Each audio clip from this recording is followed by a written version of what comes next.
Trending Tamil news நேயர்களுக்கு வணக்கம். இன்றைய நிகழ்ச்சியில தோழர் ஏகே இணைந்திருக்கிறார். தோழர் வணக்கம். வணக்கம் தோழர், நேயர்களுக்கும் வணக்கம். தோழர், இப்போ 2 விஷயம் இந்தியால மிக முக்கியமா நடந்துட்டு இருக்கு. பிஜேபியை பொறுத்த வரைக்கும் 2024 நாடாளுமன்ற தேர்தலுக்கு அவங்களுக்கு ராமர் கோவில் அப்படிங்கிற ஒன்றை தாண்டி வேற எதுவுமே இல்லை அப்படின்ற ஒரு வட்டத்துக்குள்ள சுருக்கப்பட்டுட்டாங்க. கோவிலுக்காக சுத்தி போட்டோ ஷூட் நடத்தி வீடியோ போட்டுட்டு இருக்கிறாரு மோடி அவர்கள். தமிழ்நாட்டுக்கு வந்திருக்கிறாரு, ராமேஸ்வரம் போறாரு, அங்க எங்க போறாருன்னு சொல்றாங்க. தரையில தான் படுகிறாரு, காய்கறி தான் சாப்பிடுறாருன்ற பல உருட்டுகள் எல்லாம் உருட்டுறாங்க. இப்போ பாரத் ஜோடா நீதி யாத்திரை நாளுக்கு நாள் அதனுடைய பாப்புலாரிட்டி பெருக ஆரம்பிச்சிருக்கு. ராகுல் காந்தி அவருடைய ஒரு 5 தினங்களுக்கு முன்பாக இங்க தொடங்கினாரு, இங்க மணிப்பூர்ல. இப்ப அசாம் தாண்டி வெஸ்ட் பெங்காலை நோக்கி போய்கிட்டு இருக்கிறாரு. பாஜக ஆளக்கூடிய மாநிலங்கள்ல மிகப்பெரிய அளவுல ஜனக்கூட்டம் அவரை சுத்திட்டு இருக்கிறத பார்க்க முடியுது. அது ஒரு நிகழ்வு. இந்த பக்கம் பாத்தீங்கன்னா சேலத்துல இளைஞரணி மாநாடு வருது, அது ஒரு கவனம் பெறுது. அதோடைய தீமை பாத்தீங்கன்னா மாநில உரிமையை மீட்கணும் அப்படிங்கிற விஷயத்த ஒரு பெரிய பட்டியலிட்டு முதல்வர் ஸ்டாலின் ஒரு அறிக்கை விட்டுருந்தாங்க. இந்த மாநில உரிமை, ராமர் கோவில், மோடி அவர்களுடைய ப்ரொமோஷனல் ஈவெண்ட், ராகுல் காந்தி யாத்திரை, இதுக்கு இடையில பிபிஆர் சுப்பிரமணியனுடைய அறிக்கை, மாநில அரசுகளுக்கு கொடுக்கக்கூடிய நிதியை மோடி குறைக்க பார்த்தாரு, பின்வாசல் வழியா அழுத்தம் கொடுத்தாரு அப்படிங்கிறது. இந்த ஒட்டுமொத்த இதையும் ஒன்னொன்னா பார்த்தலாம். இதை எப்படி நீங்க பாக்குறீங்க தோழர்? இல்ல, இது எல்லாமே முக்கியமான டெவலப்மெண்ட்ஸ் தான் தோழர். நீங்க ராமர் கோயில் நீங்க சொன்னீங்க, ஆரம்பத்துல சொன்னீங்க பாஜகவுக்கு அதை விட்டா வேற ஆப்ஷன் இல்லைன்னு சொல்லிட்டு. ஆமா, லிட்டரலி அவங்களுக்கு இப்ப வேற ஆப்ஷன் கிடையாது. லாஸ்ட் 5 இயர்ஸா அவங்க என்ன கவர்னன்ஸ்ல என்ன பண்ணாங்க, பெருசா ஏதோ எந்த தரப்பு மக்களுடைய வாழ்வாதாரத்தை உயர்த்தி விட்டார்கள், விலைவாசியை கட்டுப்படுத்தி விட்டார்களா என்பதெல்லாம் $1,000,000 கொஸ்டின். ஸோ இதற்கெல்லாம் மக்களே போற போக்குல மக்களே பதில் கொடுத்துருவாங்க தோழர். நீங்க சிலிண்டர் விலையாக இருக்கட்டும், எல்பிஜி, பெட்ரோல், பேங்க் லோன் ரேட்ஸாக இருக்கட்டும், ரெப்போ ரேட்ஸாக இருக்கட்டும், எல்லாமே தாறுமாறா உயர்ந்திருக்கு. மக்களுடைய வாங்கும் திறன் குறைந்திருக்கு. ஏழை பணக்காரன் வித்தியாசம், அந்த gap between the rich and the poor இன்னும் அதிகரித்திருக்கு. கிரானிக் கேபிட்டலிசம், அதாவது தனிப்பணக்காரர்கள், ஒரே மோனோபோலின்னு சொல்லுவாங்க. எல்லா தொழிலும் ஒரே ஒருத்தர்கிட்ட, one India, one business man, one religion, one language, இது மாதிரி எல்லாமே ஒற்றை தன்மையை நோக்கி நகர்ந்துட்டு இருக்கு. இந்தியாவில் ஒரே ஒரு பிசினஸ் மேன் தான், ஒரு அதானி அம்பானி மட்டும்தான் அப்படிங்கிற அந்த புள்ளியை நோக்கி நகர்ந்துட்டு இருக்கு. ஏர்லைன்ஸும் பார்த்தீங்கன்னா உங்களுக்கு டாடா அண்ட் இண்டிகோ தவிர வேற எதுவும் பெரிய பிளேயர்ஸ் இல்லை. இந்த மாதிரி சொல்லிக்கிட்டு எந்த டிபார்ட்மெண்ட் எடுத்துக்கிட்டாலும் அதுல மோடி அவர்கள் ரொம்ப பகிரங்கமாக சொல்ல போனால் எல்லா போர்ட்போலியோலும் தோத்து போயிட்டார். ஃபிஷரியா இருக்கட்டும், ஆயில் ரிஃபைனரிஸா இருக்கட்டும், பெட்ரோலியமா இருக்கட்டும், ஜல் சக்தியாக இருக்கட்டும், ஏர்லைன்ஸ், வெளியுறவுத்துறை. நீங்க சைனா கிரகப்பிரவேசமே பண்ணிட்டான் தோழர். சைனா அருணாச்சல் பிரதேஷ்குள்ள பல ஸ்கொயர் கிலோமீட்டர்ஸ் ஆக்குபை பண்ணி குவார்டர்ஸ் எல்லாம் கட்டி கிரகப்பிரவேசம் பண்ணி சைனீஸ் நியூ இயர் கொண்டாட போறான். ஸோ அந்த அளவுக்கு டெவலப்மெண்ட்ஸ் இருக்கு. ஆனா வெளியுறவு கொள்கையில மிகப்பெரிய தோல்வி. நீங்க போய் மால்டீவ்ஸ்ல குளிக்கிறேன், அங்க குளிக்கிறேன்னு சொல்லிட்டு ஒரு சின்ன நாடெல்லாம் நம்மளை எதிர்த்து அறிக்கை விடுற அளவுக்கெல்லாம் ஒரு படத்துல சொல்லுவாங்களா, டேய் என் குருநாதரை கூட்டு வர இருடான்னு கூட்டு போயிட்டு அவர் முகத்துல சாணி அடிக்க வச்ச கதையா நீ மால்டீவ்ஸ். இதுக்கு முன்னாடி நேபாள் நம்மளுடைய நட்பு நாடா இருந்தது.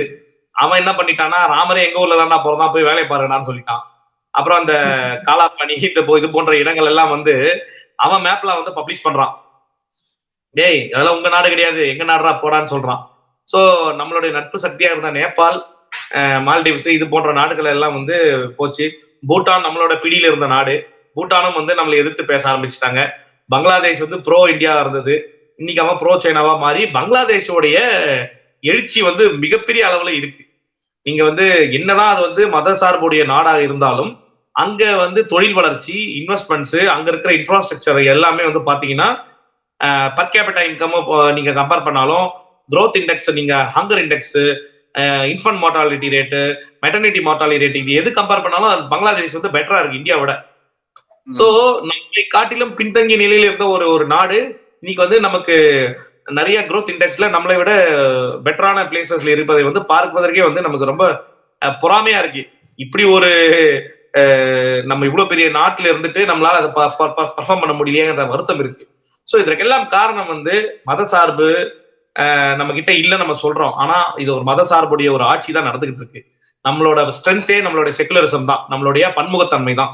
ஆனா அது புரிஞ்சிக்காம அந்த பன்முகத்தன்மையை வந்து சிதைக்கும் வண்ணத்தில் ஒரு 80% ஹிந்து, 20% வந்து முஸ்லிம்ஸ் சிறுபான்மையினர் அப்படின்னு சொல்லிட்டு மக்களை போலரைஸ் பண்ணி உங்களுடைய கவர்னன்ஸ் மூலமாக வாக்குகளை பெறாமல் மக்கள் கிட்ட வெறுப்பை விதித்து விட்டு மதத்தின் அடிப்படையில் மக்கள் மனதில் பிளவு ஏற்படுத்தி அதன் மூலமாக ஓட்டு வாங்கலாம் அப்படிங்கிற இந்த சீப் பாலிடிக்ஸ் தான் இந்தியாவை வீழ்த்தக்கூடிய ஒரு முக்கிய சக்தியாக இருக்கும். அந்த விஷயத்தை தான் வந்து தொடர்ந்து இந்த பாஜக அரசு செஞ்சுக்கிட்டு வராங்க. அதுக்கு ராமர் கோயிலும் ஒரு டிபிக்கல் எக்ஸாம்பிள். தேர்தல் களத்துல எதை சொல்லி வாக்கு வாங்க முடியும் என்று இவர்கள்கிட்ட எந்த பாயிண்ட்டும் கிடையாது.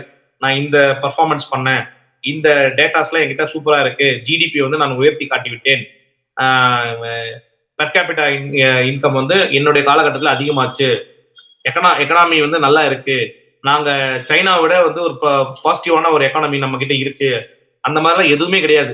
ஸோ இவங்களுக்கு இருக்கிற ஒரே வெப்பன் ராமர் முதுகுல ஏறி சவாரி செஞ்சு தான் இந்த எலெக்ஷன் அவங்க வந்து ஃபேஸ் பண்ண போறாங்க.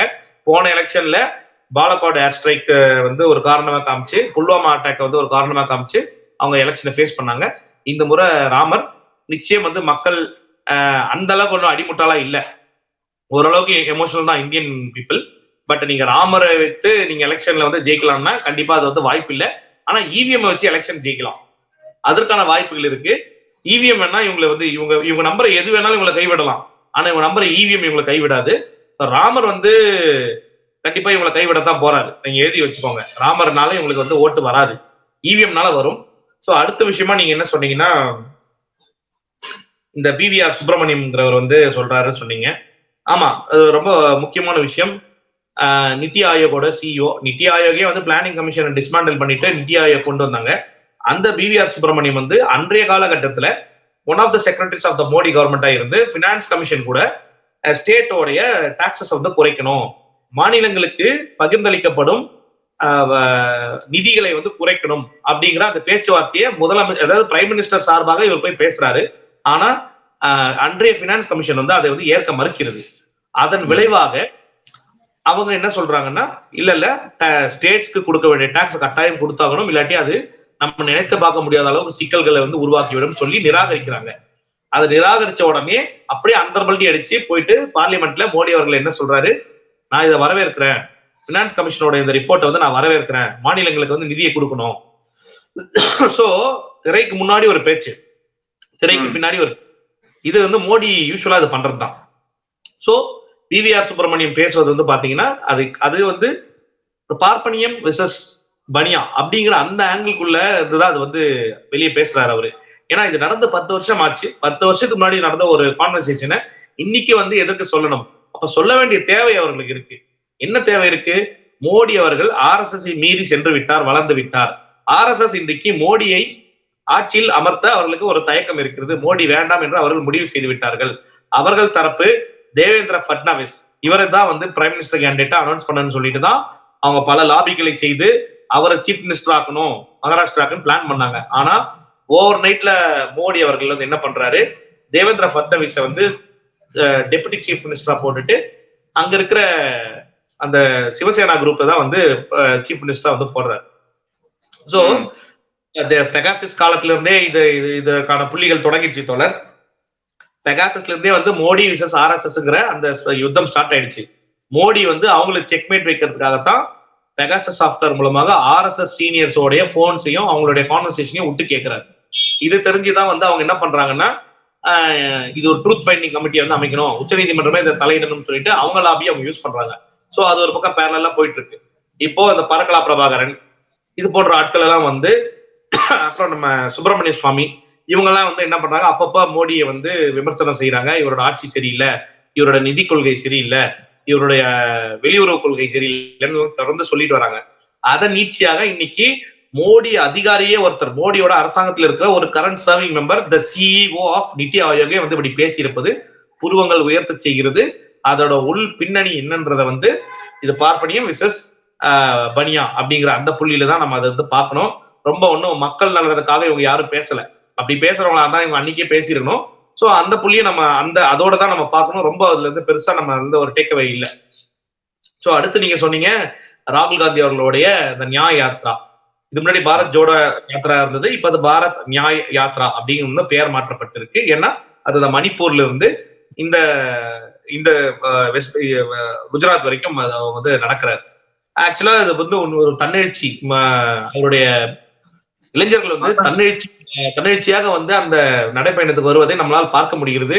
நீங்க எக்ஸ் தளத்திலாக இருக்கட்டும், நியூஸ் ஊடகங்களாக இருக்கட்டும், அதிக அளவுல அதுக்கு கவரேஜ் இருக்கு. அது நம்ம உள்ளபடியே வரவேற்கிறோம்.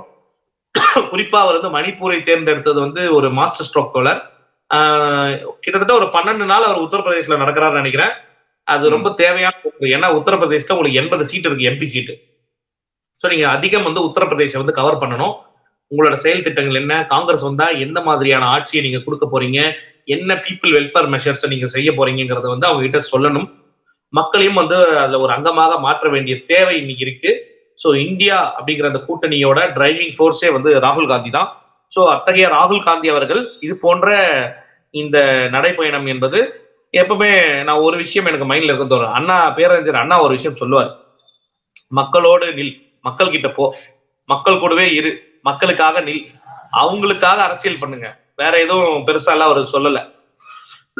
சோ அதுதான் தாரக மந்திரம். நீங்க வந்து நமக்கு நாமேன்னு சொல்லிட்டு கூட ஸ்டாலின் அவர்கள் 2016 வந்து ஒரு நடைபயணம் மேற்கொண்டார். அப்பதான் மக்கள் அவரை ஏற்றுக்கொள்ள ஆரம்பித்தார்கள். ஓவர் நைட்ல யாரும் ஏற்றுக்கொள்ள மாட்டார்கள் தோழர். ராகுல் காந்தி அவர்கள் வந்து இந்த பாரத் நியாய யாத்ரா, ஜோடோ யாத்ரா இதெல்லாம் நிச்சயம் தேவை. சோ மக்கள் வந்து அவரை நம்புவதற்கு இந்த பயணம் வந்து ஒரு மிகப்பெரிய ஒரு ஸ்பேஸாக அமையும். மக்கள் அப்பதான் அவரை நம்புவாங்க. ஓகே, நமக்காக இவர் வந்து வருவாரு, நாளைக்கு நமக்கு ஒரு பிரச்சனை வரும்போது ராகுல் காந்தி தான் வந்து தெருவில் நின்னாரு அப்படிங்கிற அந்த விஷயத்துக்காக தான் மக்கள் வாக்களிக்க போகிறார்கள். அவர் வந்து இந்த ஓட் பர்சன்டேஜை இந்த நடைப்பயணம் மூலமாக கன்வெர்ட் செய்தால் அது உள்ளபடியே மகிழ்ச்சி. அது ராகுல் காந்தியோடைய அந்த நடைப்பயனுக்கு கிடைத்த ஒரு அங்கீகாரமாக நம்ம பார்க்கலாம். அடுத்ததா சொன்னீங்க நம்ம சேலம் மாநாடு. நான் இது ரெண்டும் அப்படிதான் தோழர் பாக்குறேன். இப்போ காங்கிரஸ்க்கு அப்படி ஒரு எழுச்சி தேவை, அதற்கு ஒரு ஸ்டார் ஃபேஸ் வேல்யூ உள்ள ஒரு ஆட்கள் தேவைன்னா அது நிச்சயம் ராகுல் தான் செய்ய முடியும். ஏன்னா உங்களுக்கு தெரியும், அம்மையார் சோனியா காந்தி அவர்கள் வந்து வயோதிகம், அந்த அவங்களால முடியல, அவங்களால இந்த ஒரு நடைபயணம் கொண்டு செல்ல முடியாது. சோ அதே போல திமுகவிற்கு அடுத்த கட்டம், இப்போ நமக்கு முந்தைய தலைமுறை என்பது திமுக அதிமுகங்கிற அந்த தலைமுறை. அடுத்த தலைமுறை என்பது உதயநிதி ஸ்டாலின் அவர்கள் வந்து எத்தகைய ஒரு அரசியல் கட்டமைப்பை வந்து தமிழகத்தில் ஏற்படுத்த போகிறார் என்பதை பொறுத்துதான். ஏன்னா ஸ்டாலின் காலகட்டத்துல விஜயகாந்த் வந்து ஒரு சேலஞ்சா இருந்தார், ஒரு பொட்டன்ஷியல் த்ரெட்டாக இருந்தாரு. அது சக்சஸ்ஃபுல்லா வந்து ஸ்டாலின் முறியடித்தாரோ இல்லையா, ஜெயலலிதா முறியடிச்சிட்டாங்க விஜயகாந்த். திமுக பெருசாலாம் எதுவும் பண்ணல, திமுக பெருசா எந்த இதுவும் பண்ணல. தேர்தல் காலத்துல அவங்களோட வேலையை பண்ணாங்க, பொது தளத்திலயும் அப்புறம் சட்டசபையிலையும் சட்ட ரீதியாகவும் ஜெயலலிதா வந்து பல பொய் வழக்குகளை எல்லாம் போட்டு விஜயகாந்தை மண்டகாய வச்சு விஜயகாந்துக்கு இருக்கிற அந்த ஓட்டு வங்கியை வந்து காலி பண்ணாங்க. அது வந்து ஜெயலலிதாவுக்கு தான் அந்த ஃபுல் கிரெடிட்டும் சேரணும். ஆனாலும் விஜயகாந்த் அவர்கள் வந்து திமுகவை தான் திட்டுவார். ஏன்னா அது இன்னைக்கு நேரத்தில் நடக்கிற விஷயம் இல்ல, அது காலகாலமா திமுகவுக்கு இருக்கிற சாபக்கேடு. இப்போ உதயநிதி அவர்கள் வந்து இது செய்யற ஒரு நோக்கம், இதோட தேவை என்னன்னு நான் பாக்குறேன்னா, நடிகர் விஜய் வந்து ஆக்டிவா பாலிடிக்ஸ்குள்ள வர சில சமய சிக்னல்கள் நமக்கு தெரிகிறது, சமிஞ்சைகள் நமக்கு பார்க்க முடிகிறது. ஏன்னா இந்த விஜயோட இப்ப இந்த கோட்னு ஒரு படமா, கிரேட்டஸ்ட் ஆஃப் ஆல் டைம், இந்த படத்துக்கு அப்புறம் ஒரு திரைப்படத்தை கமிட் பண்ணல. ஏன்னா விஜய் எப்பவுமே ஒரு படத்தில் நடிக்கும் போதே அடுத்த படத்தை வந்து கமிட் செய்து விடுவார்.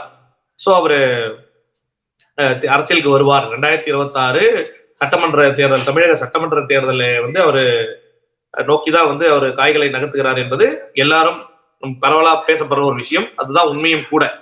சோ உதயநிதி வந்து இன்று முதலே வந்து அதற்கு ஆயத்தமாக வேண்டிய ஒரு தேவை இருக்கு. அதை அவர் நன்கு உணர்ந்துதான் சேலத்துல ஒரு மாநாடு, அதுவும் ஸ்டேட் அட்டானமி, மாநில சுயாட்சி, மாநில அதிகாரங்களை குறித்து வந்து ஒரு விழிப்புணர்வு ஏற்படுத்த வேண்டும். அண்ட் ஆல்சோ அதுல வந்து அவர் வந்து ஒரு பேசு பொருளா இருக்கணும், ஒரு சென்டர் கிரவுட் புல்லரா அவர் தான் இருப்பாரு, எந்த மாற்று கருத்தும் கிடையாது. சோ திமுக தலைமையும் அதுக்கு வந்து வழி விட்டு விட்டது. ஏன்னா உங்களுக்கு இங்க தத்துவம் முக்கியம். அந்த தத்துவத்தை யார் மூலமா சீக்கிரம் சொல்ல முடியுமோ அந்த நபரை வச்சு நீங்க சொல்லும் போது அதோட ரீச் வந்து இன்னும் அதிகமா இருக்கும். சோ உதயநிதியோட சேலம் மாநாடு நான் இப்படிதான் பாக்குறேன். அவருடைய அரசியல் எதிரிகளுக்கும் அரசியல் எதிர் அணியினருக்கும் அவர் வைக்கிற ஒரு செக்மேட் தான் இது. நிச்சயம் இந்த மாநாடு வந்து வெற்றிகரமாக நடக்கும். அதற்கான தீம், அதற்கான right ups, buildups, social media coverage and also கிரவுண்ட்ல வந்து அதற்கான கூட்டம், அது ப்ரொஜெக்ட் செய்யப்பட்ட விதம், அதோட பேசு பொருள், இது எல்லாமே வந்து ரொம்ப ஒரு ஸ்ட்ராங் ஃபவுண்டேஷன் அவருக்கு வந்து கொடுக்கும். நிச்சயம் அவரும் ஒரு தனிப்பெரும் தலைவராக வருவார் என்பதற்கு எந்த மாற்று கருத்தும் கிடையாது. காரணம், கொள்கை ரீதியாக அவர் மிக மிக தெளிவாக இருக்கிறார். அவருடைய ஒரு விஷயம் நம்ம வந்து ரொம்ப பாராட்டணும், ரொம்ப டேரிங்கா அடிக்கிறாரு, ரொம்ப வடவட கொல கொல எல்லாம் பேசுறது இல்ல. ராமர் கோவிலை எதிர்க்கிறீங்களா இல்லையா? நாங்க ராமர் கோவிலை எதிர்க்கல. ராமர் கோவில் ஒரு மசூதியை இடிக்கப்பட்டு அந்த இடத்துல ராமர் கோயிலை கட்டுவதை நாங்க எதிர்க்கிறோங்கிறத இதை விட கிறிஸ்டல் கிளியரா யாராலையும் சொல்ல முடியாது. இந்தியாவில யாரும் இந்த அளவுக்கு வந்து ஓப்பனா ராமர் கோவில் கட்டுமானத்தை வந்து யாரும் எதிர்த்து பேசல. அதை பேசிய உதயநிதிக்கு பாராட்டுகள், வாழ்த்துக்கள். அவருடைய பயணங்கள் வந்து தொடரட்டும். நம்மளும் கூட இருந்து நம்மளால முடிந்த உதவிகளை செய்வோம். நன்றி தோழர். நன்றி தோழர், வணக்கம்.